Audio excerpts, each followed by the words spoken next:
I'm David Roberts. I'm here with Jim Perrin, who's come all the way over from Great Britain. His first Banff festival. Jim is very, very well known in his native land and as probably certainly the premier mountain writer of his generation. I've just finished reading The Villain, his biography of Don Whillans, one of the great characters in British climbing, which took you 20 years to write, really. It took me 20 years to ponder, David, but you know what idle bastards writers are. They'll find diversionary tactics for every situation. I managed to avoid getting down to writing it for about 19 and a half years. But it was not an easy book to write because Don was a larger-than-life character who had wonderful qualities and really dreadful qualities. It's a good balanced combination, isn't it? But I don't think you'd call him a balanced character. I think there were difficulties quite apart from the character of Don. You know, the nature of British climbing, I don't know if you get this in America and Canada so much, is extremely factional and quite disputatious, and I was certainly treading very carefully around some of that.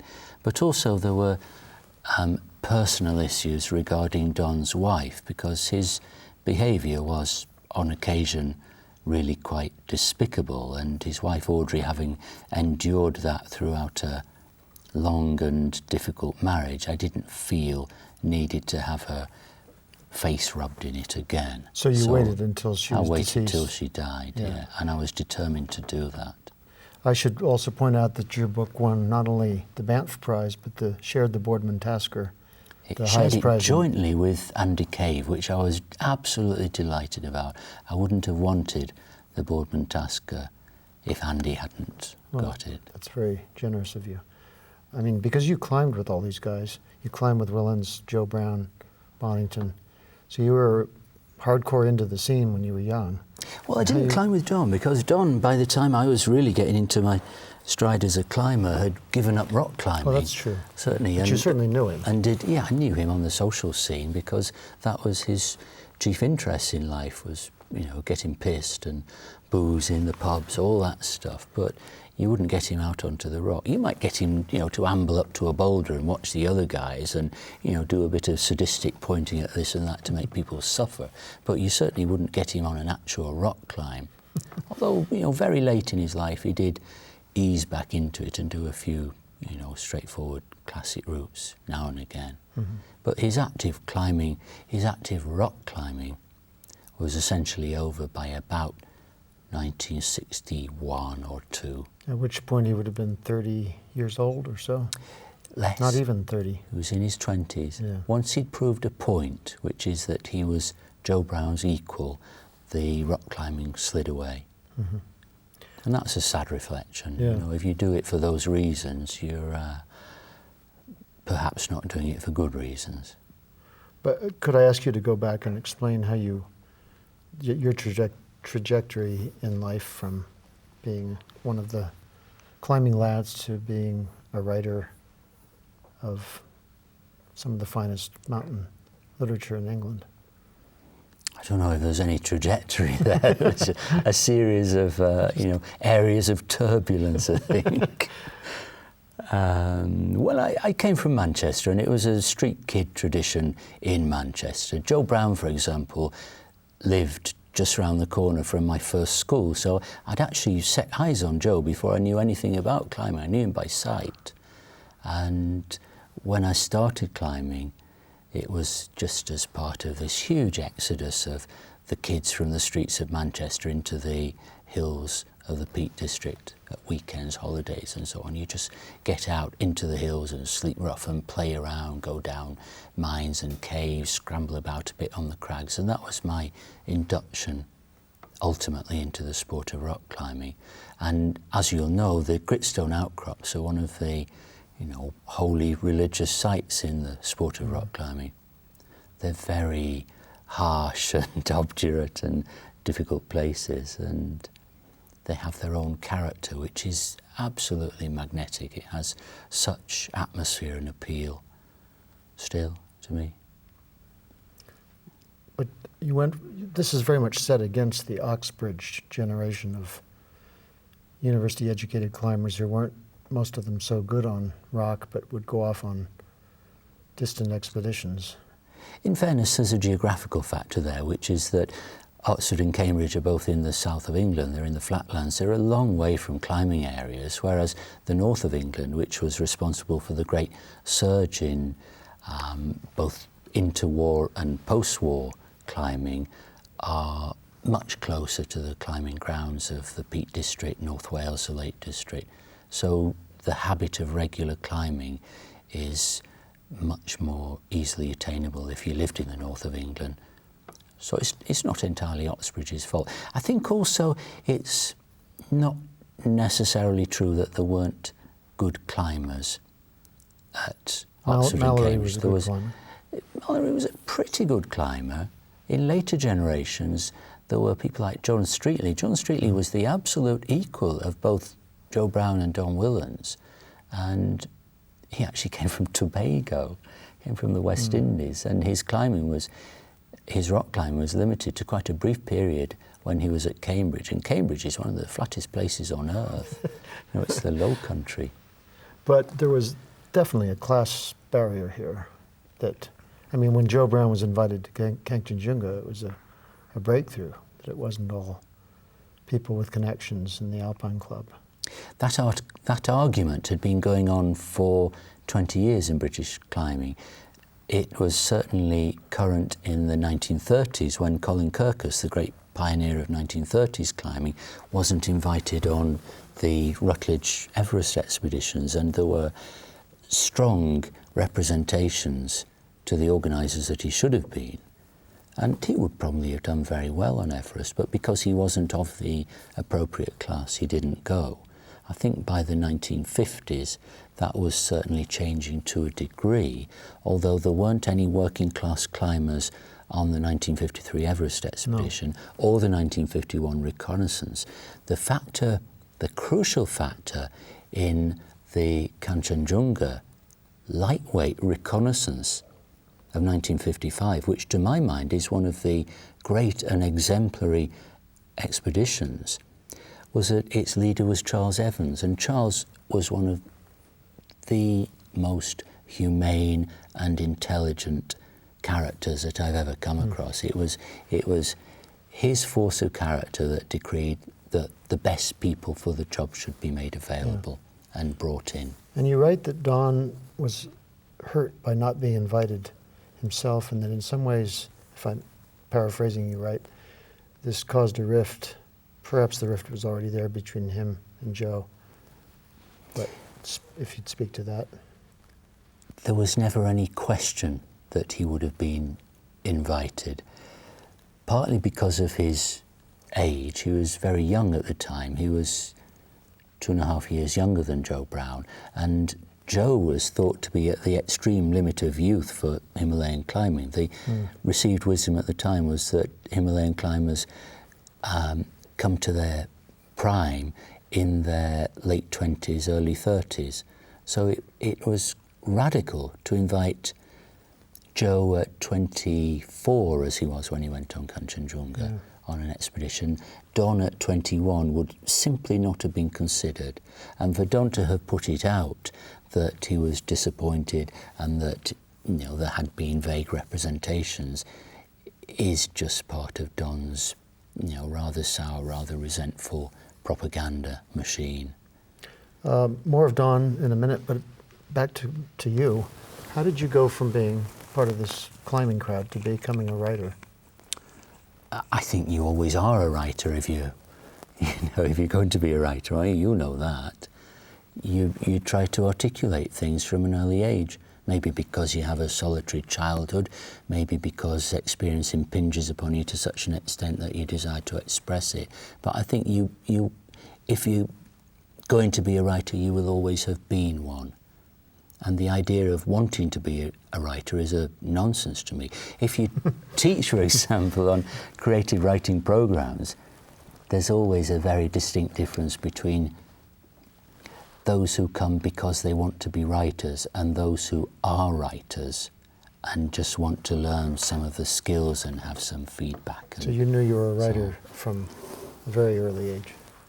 Yes, I would say. You know, I'd be the entertainer at school, the one who'd write the stories that would have to be read out.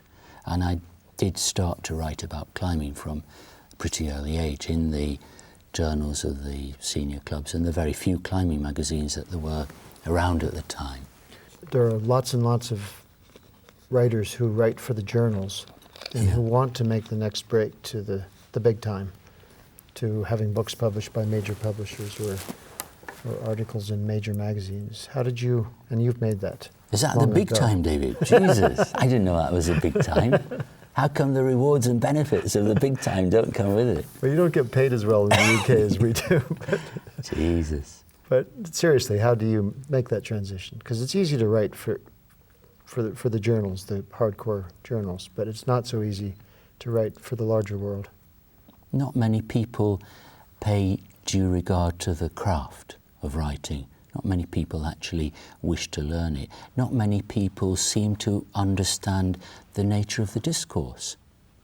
They don't seek to read critically. They don't bring any structural sense to what they're doing. Well, who taught you that? You taught yourself? You teach it yourself by reading widely and bringing your critical attention to bear on the texts that interest you and to see why they're successful.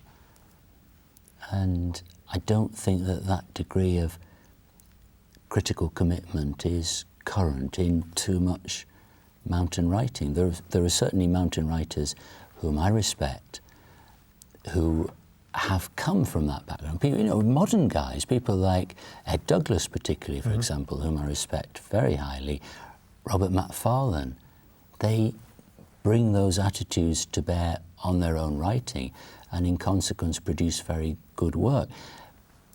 They then get a reception which seems to indicate that the climbing audience finds it a bit rarefied and wants to reject it, and they'd rather have this very, simple LCD stuff. Well, your previous book about your biography of Menlove Edwards, which I was deeply impressed by and grateful for, and you made Edwards is pretty much unknown in the U.S. and Canada, but he was, with Kirkus, would you say, one of the two best climbers of his generation? Oh, he was the best. He was better than Kirkus. Kirkus's career was quite short. It was cut short tragically by an accident at Easter 1934. So his climbing career only spanned 4.5 years, but Edwards' climbing career went on for a quarter of a century, pretty well, more, 30 years probably. And Edwards is a very tragic figure because he was a theoretical psychologist whose work was never accepted. He was a homosexual who felt always an outsider because of that. He committed suicide in the end. And you also say that you think he was the finest climbing writer, perhaps of all. I hold to that. Yeah. I think that his insights and the suppleness, the intensity of his prose is unapproached within climbing writing, but there's a very small body of work there. There are half a dozen essays, but it seems to me that every one of those essays has something in it of profound insight. I agree, but it's hard stuff to read. It's hard stuff to read, but, make the fucking effort. We have to make the effort to get up mountains. Why can't we make the effort to tease out the meaning from words? Well, you couldn't have characters more different than Edwards and Don Whillans. Do you think not? Do you think that there are certain similarities, maybe? There's a melancholy, there's a... Yeah. There's a severe sense of estrangement, alienation. I can remember walking into the bar of the Victoria Hotel in Llanberis and seeing Joe there playing pool with his buddies and chatting away and smiling and genial and accommodating and playful, jokey, and Don standing at the bar, absolutely alone, looking into his pint with a face of utter misery. And that was quite common. Yeah. Don was a lonely man, I think, and with a lot of sycophantic hangers-on who really kept pushing him into living up to the image that he had. I think Don was destroyed by his audience as much as by himself. Interesting.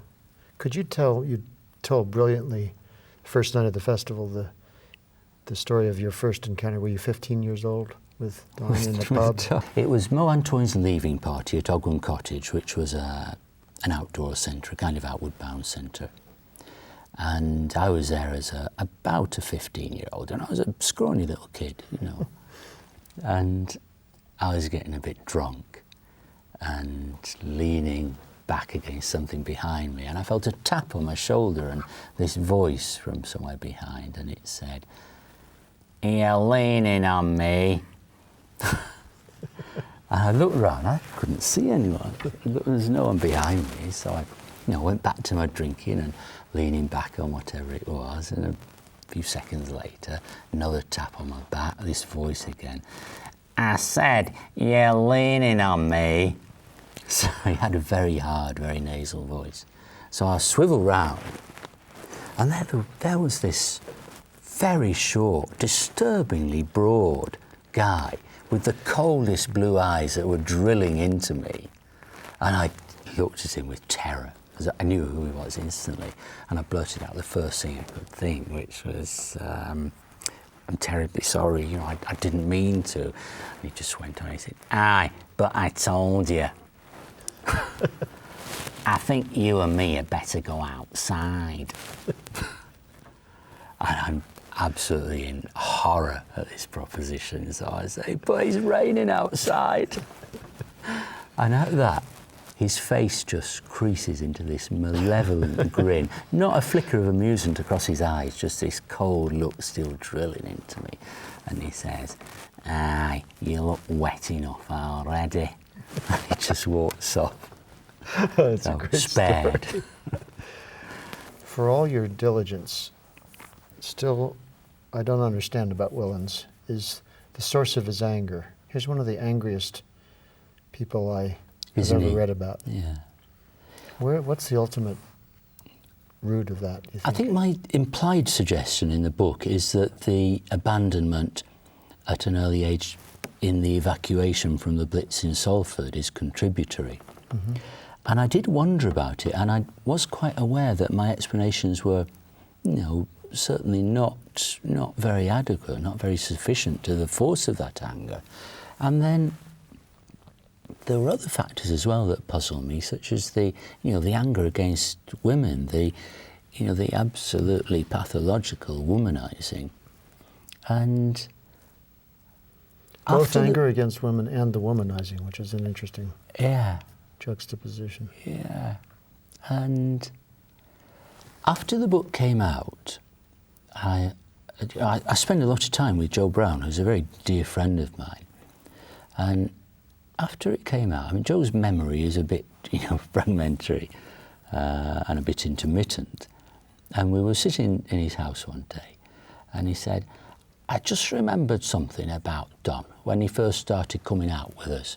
And he used to come out at weekends, and he'd have bruises and scratches on his face.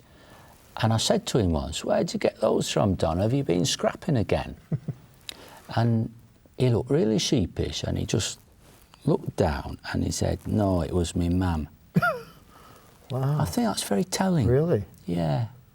And I put that into the paperback edition, but it's quite often the case that a biography will, a text will prompt more material. Yeah. And I think that's a very crucial clue. Very telling story. Yeah.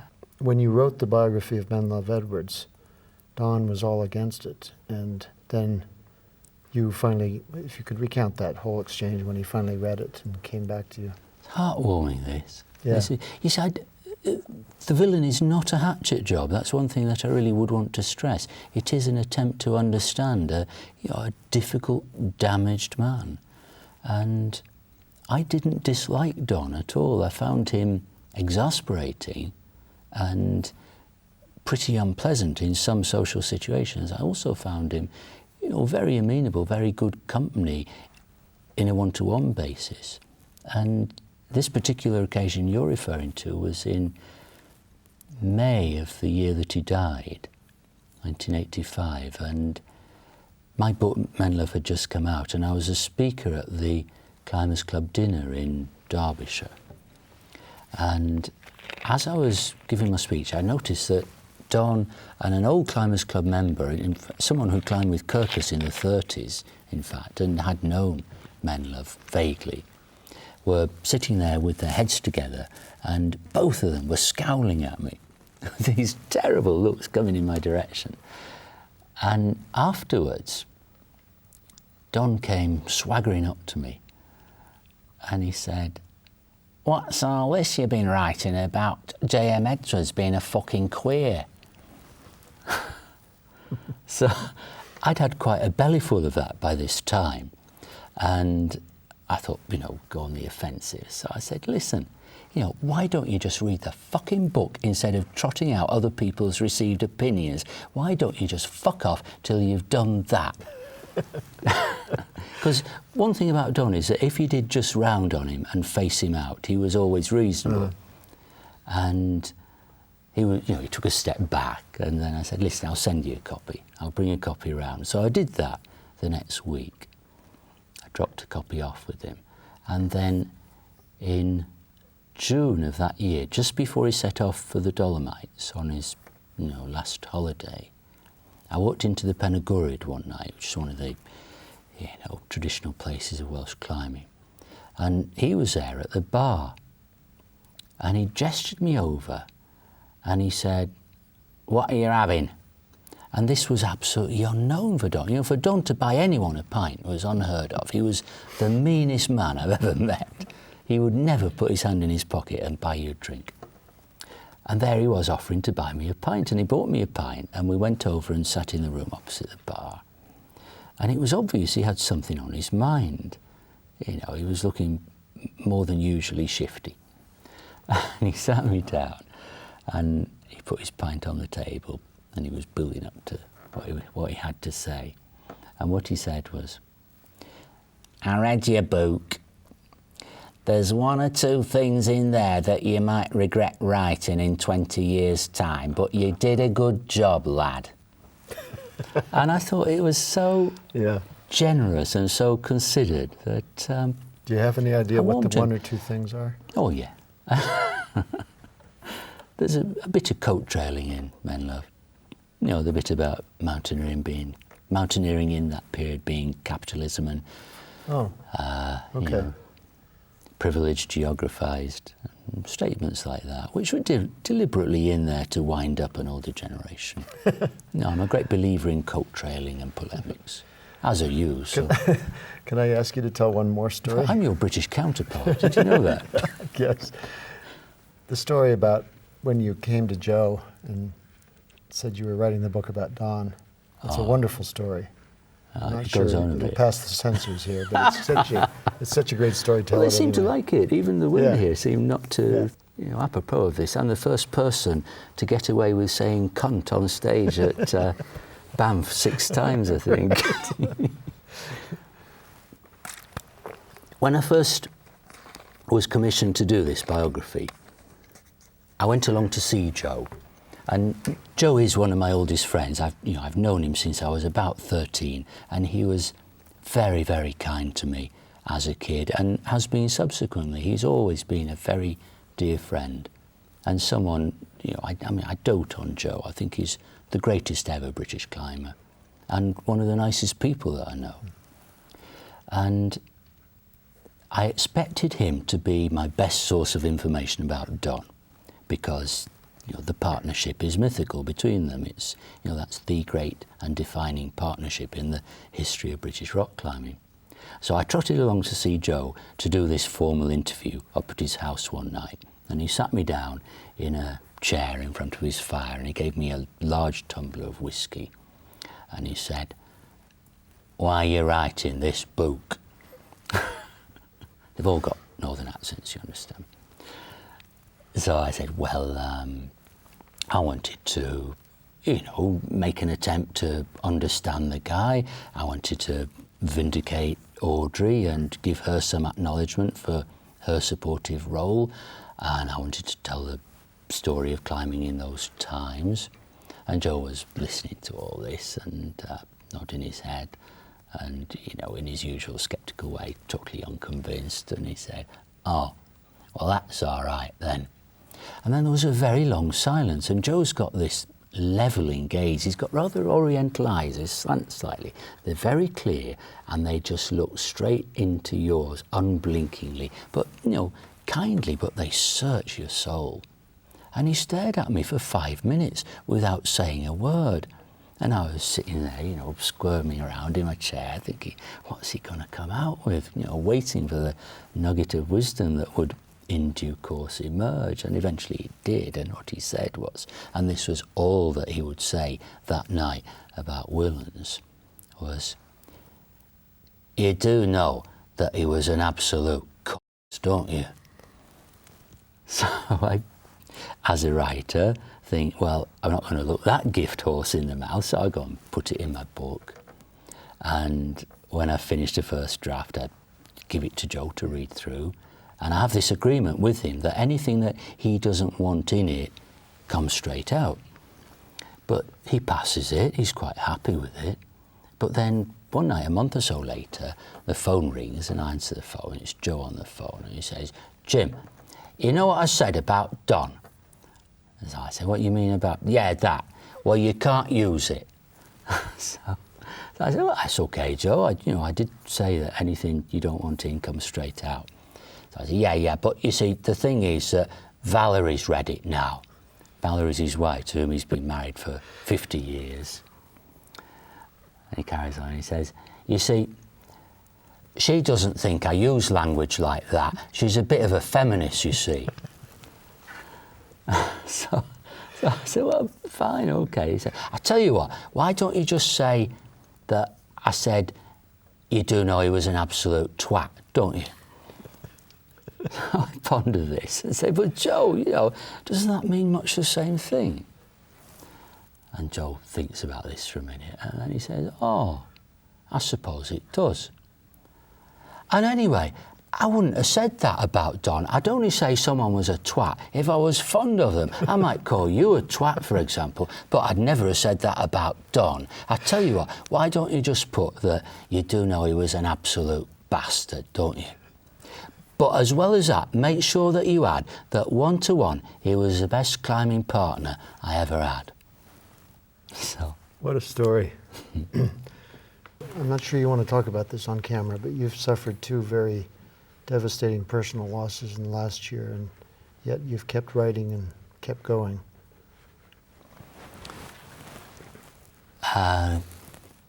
My son died. He killed himself last year, and my wife died of cancer this year.